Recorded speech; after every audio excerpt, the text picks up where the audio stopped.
The honourable member for Saanich Gulf Islands. Mr. Speaker, I'm going to pursue something that another honourable colleague raised. I gave my word some time ago to one of those leaders within the Indigenous communities who's worked hard on this bill, who has been consulted. I recognize that what the minister says is the case. There's been a lot of consultation. And I gave my word to Cookpee Ron Ignace, the chief of the Shewipin within the Shuswap Nation, to support the bill. But I'm very concerned because I hear the Inuit voices saying they haven't been properly consulted and this bill doesn't reflect their concerns.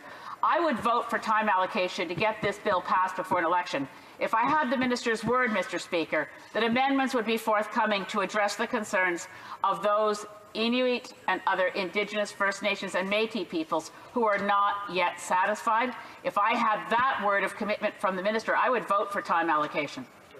The Honourable Minister. Thank you, Mr. Speaker, and I want to thank my colleague for her words, for her question.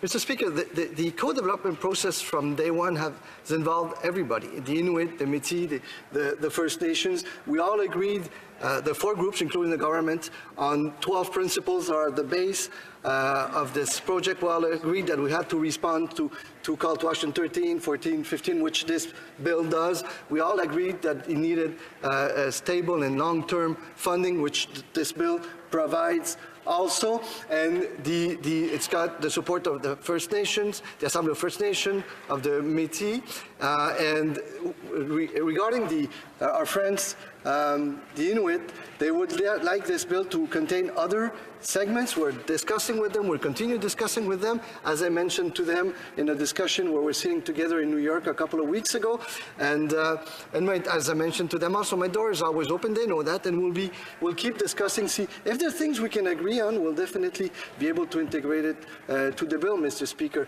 but to be able to modify something, we have to have something on the table, and that's something extremely important that responds to many of the concerns and the priority of Indigenous people across the country, and I'm very proud of the work that we did together. Questions and comments? The Honourable